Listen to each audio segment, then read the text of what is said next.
the Nation, Daily Post, and the Punch newspaper.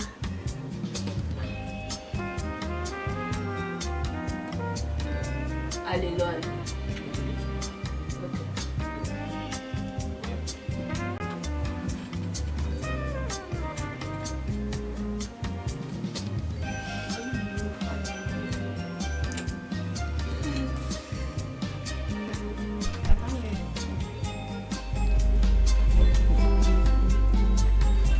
Good morning, Ilorin. Good morning, Kwara State. Good morning, Nigeria. Welcome to the daily newspaper review on REVEIW. We are located behind Federal Ministry of Environment of Ojaba Road, Ilorin, Kwara State, Nigeria.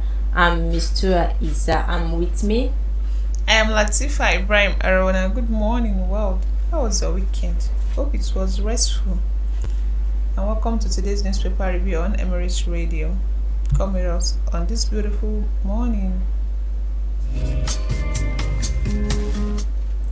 The newspaper we are looking to this morning is the Punch newspaper, Daily Post, The Nation, Vanguard newspaper, and what newspaper again? Yeah, the newspaper I have with me this morning are the Vanguard newspaper, the Royal Online newspaper, the Daily Trust, and of course the Nation newspaper. So come with us this morning. So let's take a look at the stories making headlines on Nigerian newspaper this beautiful morning. On the Punch newspaper here with me, I have police recover burnt corpse in Edo, arrest suspect. The Edo State Police Command yesterday has announced that it has arrested a member of a local vigilante in Benin for the allegedly killing of an artisan and setting his corpse ablaze. The public relations officer of the command, Moses Yamo, said the suspect was arrested by operatives of the Textile Mill Road Division following a distress call received from members of the public at about 8 a.m. on February 20, 2025. He said the divisional police officer in charge of the Textile Mill Division received a call that they saw a corpse of a middle-aged man, Lesson Osaze Arebo, lying under a heap of sawdust and burning. And on the Vanguard newspaper this morning, we have Akinola to IBB. You lied about Dele Giwa's death. The executive director of the Central for Free Speech Organization, Mr. Richard Akinola, yesterday falsified claims by former military president General Ibrahim-Babangida over the murder of founding editor-in-chief of Newswatch, Dele Giwa. Akinola, in a statement titled "Dele Giwa, IBB lied," said, "I can understand the denial of General Ibrahim-Babangida of his innocence over the murder of Dele Giwa. It is expected. Have you seen an armed robber suspect charged to court pleading guilty in court? It's a matter of self-preservation."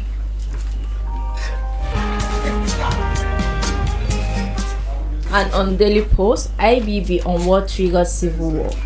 General Ibrahim-Babangida, a former military head of state, has revealed that a commitment made to the Igbos by General Yakubu Gowon that their lives were saved in northern Nigeria was unfulfilled. According to him, this led to the 1966 program that saw thousands of Igbo killed in every part of northern Nigeria. In his new book, The Journey in Service, launched in Abuja on Thursday, the former military leader pointed out that the emergence of then Lieutenant Colonel Yakubu Gowon as the new commander-in-chief of the Nigerian Armed Forces marked the beginning of the tension between him and the Lieutenant Colonel Emeka Odumegu Ojukwu. Still on the Vanguard newspaper, Osun APC asks federal government to cease allocations as Adeleke swears in chairman. The All Progressive Congress APC yesterday urged the federal government to withhold allocations to local government areas in Osun State, following the party described as an illegal constitution of council heads by Governor Ademola Adeleke. This came as Governor Adeleke inaugurated the new council chairman. The APC, in a statement, said, in wanton disregard for the rule of law and a valid and subsisting judgment of the Court of Appeal, Governor Adeleke had conducted what he purported to be a local government election in the state on Saturday, February 22, 2025. And still on Daily Post, we are winning insecurity reducing in Northwest, says Badaru. Nigerian Minister of Defense Alhaji Muhammad Badaru Abubakar has stated the security conditions have significantly improved in the Northwest and North Central region of the country. He credited this progress to sustain and coordinate military operations against banditry, particularly in Zamfara, Sokoto, Niger, Katsina and Kaduna states where security challenges have been prevalent. Speaking to newsmen in Benin Kudu, the headquarters of Benin Kudu local government area in Jigawa state, the minister reaffirmed the federal government commitment to completely eradicating insurgency before the year ends. And lastly, on the Vanguard newspaper this morning, NASIMA warns federal government against imposing taxes on free trade zones. The Nigerian Association of Chambers of Commerce, Industry, Mines and Agriculture, NASIMA, has warned the federal government against imposing taxes on free trade zones. FTZ is saying $200 billion foreign investments were on the verge of leaving Nigeria and loss of 600,000 jobs as a result. The continuous provisions outlined in the Nigerian Tax Bill 2024 seek to introduce minimum tax rates and remove long-standing taxes exemption for businesses operating within the FTZs, a move seen as contradicting Nigeria's industrialization and investment objectives. Still on Daily Post, Abia government won't negotiate with criminal politicians, says OT. Abia State Governor Alex Oti has declared that his administration will not negotiate with criminals who destroyed the state in the past. Governor Oti, who stated this in two separate church services at the Martyrs vs. Church, Umuahia North, and Power World Ministry International, Umuahia, yesterday, said the criminal whom he did not mention were now resorting to blackmail and falsehood against his administration because their calls for negotiation with his administration and lobby for inclusion governance failed. He disclosed that his administration was working hard to bring back that culture of hard work and contentment among the people by creating the enabling environment for them to pursue decent livelihood and be proud of their work, business, and who they were. And on the online royal newspaper, Emir Sulu Gambari mourns late Balogun Ajikobi, Alhaji Isiaka Okunrin Jeje.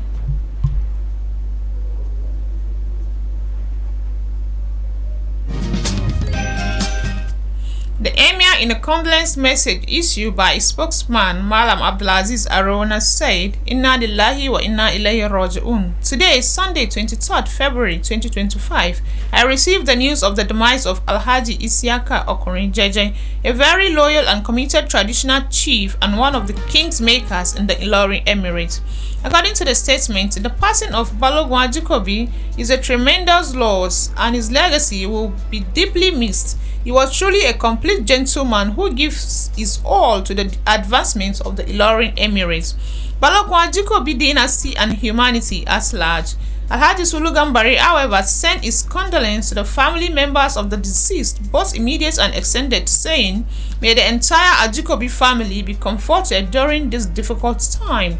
The Emir therefore prayed Almighty Allah to grant him absolute forgiveness, accept his good deeds, and grant him Al-Jannah to Firdaus. And on Punch newspaper, trunk ban will reduce fuel supply to NATO. The Nigerian Association of Road Transport Owners has expressed concern over the potential impact of the federal government's impending ban on large tankers carrying over 60,000 liters of petroleum products. Also, the Petroleum Product Retail Outlet Owners Association of Nigeria has called on President Bola Ahmed Tinubu to intervene and mitigate the impact of the ban on large tankers on those affected. The ban, set to take effect on March 1st, 2025, was announced last week owing to the recurring accidents and explosion due to the overload tank, which led to the death of 493 persons in 3 years. And still on the Royal Online newspaper, Olomo of Omoaran condoles with Emir of Ilorin over the demise of Balogun Ajikobi. The Olomo of Omoaran, Oba Abdurrahim Oladele Adeoti Olomo Afon II, has commiserated with the Emir of Ilorin and Chairman Kwara State Traditional Council Alhaji Ibrahim Sulugambari, over the passing of Balogun Ajikobi of Ilorin Emirates, Alhaji Isiaka Okorin Jeje. In a condolence message signed by Olomo himself, Oba Adeoti described the late Balogun Ajikobi as a respected and devoted leader who contributed immensely to the development of Ilorin Emirates and Kwara State as a whole. The traditional ruler prayed that the Almighty Allah grant the deceased eternal rest in Al-Jannah Firdaus, comfort and bestow on the family and loved ones left behind the fortitude to bear the irreparable loss. Still on the Punch newspaper, Southwest government lack power to stop Sharia panel, says Kwara judge. The Cardinal of the Sharia Court of Appeal, Kwara State Justice Ibrahim Shahi, has stated that approval of the state authorities or traditional ruler is not needed for Muslims to establish and operate Sharia arbitration panel in the Southwest. He described the objection to Sharia arbitration panel in the Southwest as legally baseless, an embarrassment to legal mind, and a mere expression of Islamophobia syndrome that had been deliberately ignored by the affected states. And lastly, on the Royal Online newspaper this morning, the people of Saragi Emirates on Sunday held a special prayer for President Bola Ahmed Tinubu for peaceful coexistence in the country and the actualization of Kwara North's governorship project in 2027.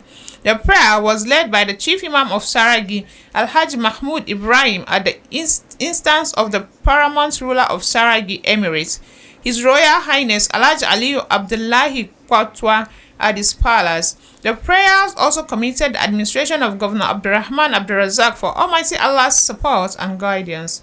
Recall that there has been series of calls and advocacies of power shift to Kwara North Senatorial District by 2027 by stakeholders.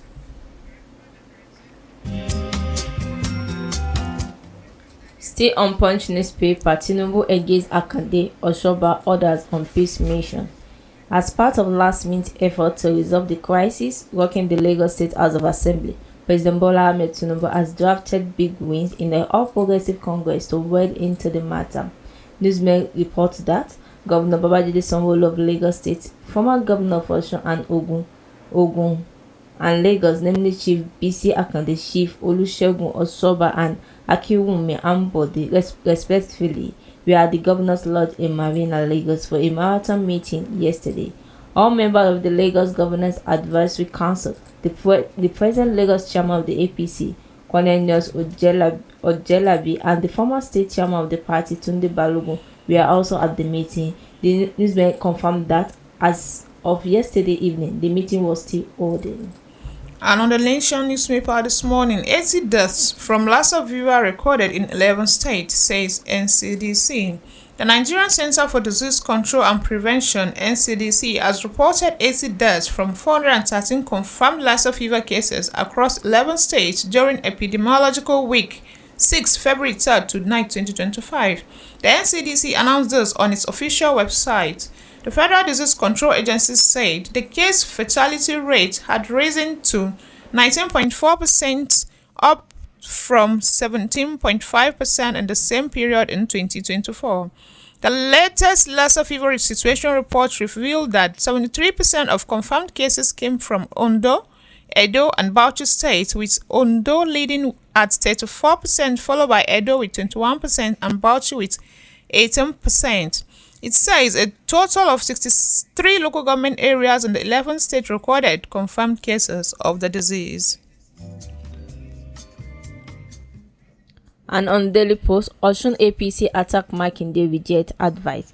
The All Progressive Congress APC in Osun State has advised the Oyo State Governor Seyi Makinde to stop referring to the Osun State chapter of APC as the aggressor in the lingering political impasse in the state.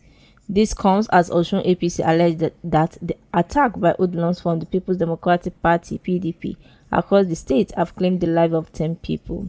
Newsmen gathered that Governor Makinde was in the state yesterday to witness the swearing-in of local government council chairman and their deputies by his Osun State counterpart.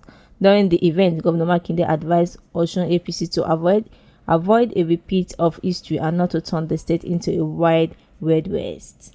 Still on the Nation newspaper this morning, banks, telcos customer mourn over high service charges. Commercial banks are riding on telco platforms to take in billions of naira from the increasing number of customers using digital banking services. Most of the banks deploy several strategies, products, and services under which they charge fees far above what is specified in the guide to bank charges. Bank charge electronic money transfer fees, annual debit card maintenance fee, 105 naira online transfer charges for every online transfer, and 3 to 5% processing fee for cash withdrawals above the cashless banking limit. Others include text messages fees, processing, management, and draw fees to loan accounts. Nearly all the 70 million bank customers across the country have one complaint or the other against their banks. They are also speaking out through different platforms, including social media. There has also been an increase in failed transactions for customers using e-payment services to buy airtime or data. Many customers complain that they are debited for data and airtime purchases without receiving the commodities or services.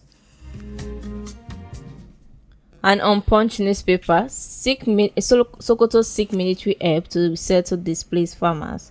The Sokoto state government has lauded the Chief of Defense Staff, General Christopher Musa, for his commitment to restoring peace and fostering educational development in the state. The government has, however, sought the military support in restoring security in the eastern region of Sokoto to ensure the displaced farmers return to their land and resume agricultural activities. The special advisor to the governor on security matters, Colonel Ahmed Usman, stated this while speaking to journalists yesterday. He lauded the CDS for his commitment to peace and educational development in the state. Still on the Nation newspaper this morning, Aiyedatiwa swearing in. CP deploys personnel for safety, ease of movement. Ondo State Police Commissioner Mr. Wilfred Afolabi has ordered the deployment of personnel and security measures around the venue of the swearing-in of Governor Lucky Aiyedatiwa. News Agency of Nigeria reports that Aiyedatiwa will be sworn in today as the governor of Ondo State. This is contained in a statement made available to reporters yesterday in Akure by CSP Fumilayo Odunlami, police spokesperson. Afolabi, in a statement made available yesterday in Akure by Odunlami, said the deployment was to ensure the safety of attendees. He said the deployment will also ensure smooth running of activities, while escorts attached to very important peoples will not be permitted entry with rifles as part of security measure. Still on Punch newspaper, Sarab sues CBN over ATM charges hike. Social Economic Rights and Accountability Project has sued the Central Bank of Nigeria (CBN) over the failure to reverse the perpetually unlawful, unfair, unreasonable, and unjust increase in automated teller machine transaction fee. The CBN recently announced that ATM withdrawal made at a machine owned by a bank but outside its branch premises will now attract a charge of 100 naira per 20,000 withdrawal. ATM withdrawal at the shopping centers, airport, or standalone cash point will incur a 100 fee plus a surcharge of up to 500 per 20,000 withdrawal. And lastly, on the Nation newspaper this morning, First Lady's RHI lifts vulnerable Borno women with food items. The Renewed Hope Initiative (RHI) of the First Lady, Senator Oluremi Tinubu, has presented over 9,000 bags and cartons of food items to vulnerable women and downtrodden in Maiduguri, the Borno State capital. The Northeast Development Commission presented the items at the weekend on behalf of RHI of the wife of the Borno State Governor, Dr. Falmata Zulum, who was represented by the Special Advisor to the Governor of Women Affairs, Hajiya Hawwa Musa. The item Mrs. Tinubu donated include 3,000 units of 25 kg bags of rice, 2,000 units of 50 kg bags of sugar, 2,000 gallons of vegetable oil, and 2,000 cartons of pasta.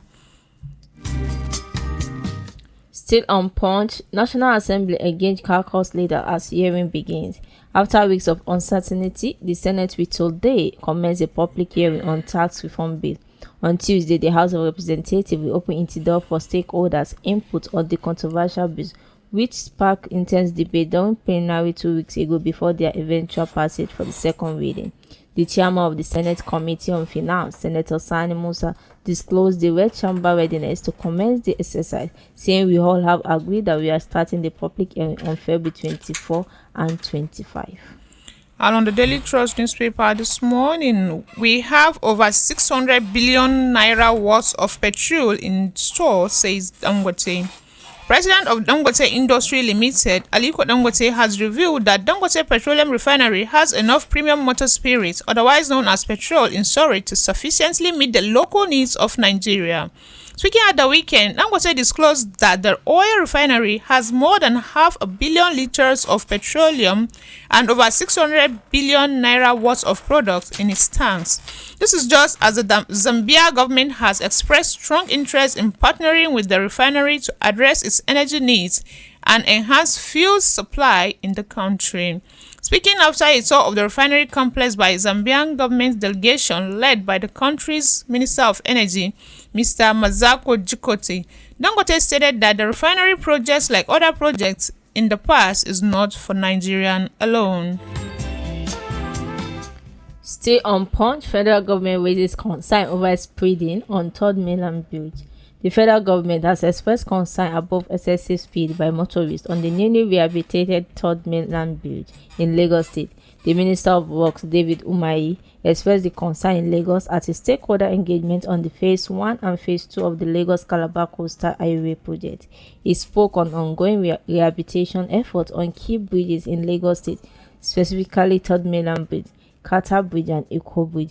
The minister urged motorists to avoid excessive speed on the bridge to discourage the government from considering the installation of speed bumps. Still on the Daily Trust newspaper this morning, REVEIW North needs to align with South to rescue Nigeria. Former Governor of Kaduna, Nasir El-Rufai, has called for alliance and coalition across the political divides in the country ahead of 2027 general elections.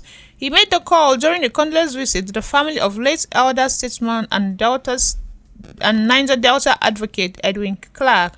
According to the former governor, the call became necessary to save Nigeria, which presently needs a rescue operation. His comment is coming in the wake of speculations that El-Rufai has been working to pitch his political tent elsewhere. He said, in the 60s, 70s, and 80s, the traditional political parties of the North was the South. Let us not forget that. Let us go back to that. Let us save this country because it really requires savings. We need a rescue operation. Still on Punch, federal workers demand pay reduction, lament high taxes. Many federal government workers have continued to express concern about the high income taxes that are deducted from their salaries monthly through the pay-as-you-earn model. The civil servants who spoke to the newsmen on Sunday in Abuja said that it was frustrating given the country's current economic situation. They demanded an immediate reduction in the payee tax deducted from their monthly salary. They said that the huge amount of tax deducted from their monthly salaries had reduced their purchasing power, going to the increased price of goods and services.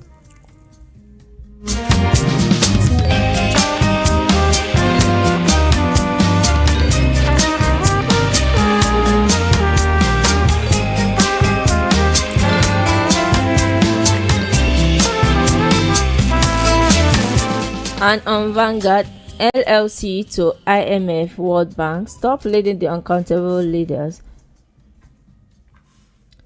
Ajayi, who spoke at the 2025 high-level meeting of the Global Labour Movement, the IMF and the WB at the World Bank office in Washington, pleaded with the Bretton Woods Institute to stop imposing blanket authoritative measures but support developing nations in crafting progressive tax policies that protect the poor and the vulnerable. In a presentation titled Progressive Taxation and Fiscal Consolidation, Ajayi told his audience, we represent the voice of those who are marginalized and those who are supposed to benefit from taxation but who have unfortunately in many countries begun to suffer adversely from taxation. And lastly, on the Daily Trust newspaper this morning, APC to welcome senior NNPP officials, legislators, says Ganduje. The national chairman of the All Progressive Congress, Abdullahi Umar Ganduje, has revealed that the party is set to welcome high-profile defections from the New Nigerian People Party (NNPP), which has described as a dying party. Ganduje made this statement yesterday during the distribution of 63 vehicles and 1,137 motorcycles to the APC local government and ward chairmen across Kano State. The initiative, aimed at strengthening the party and empowering its members, was sponsored by the Deputy Senate President and Kano North Senatorial District Representative Senior Barau Jibril. This empowerment program is not just for APC members but for the people of Kano. It will improve livelihoods and create employment opportunities, Ganduje said. Each APC local government chairman is set to receive a vehicle, while ward chairmen across the state, 484 wards, will be given motorcycles. Due to logistical constraints, allocations letters were distributed at the event, with beneficiaries instructed to collect their items later. That ends the newspaper review for today. And grab the newspaper for more details. I'm Misturah Issa. And I'm Latifah Ibrahim-Arowona. Have a good week.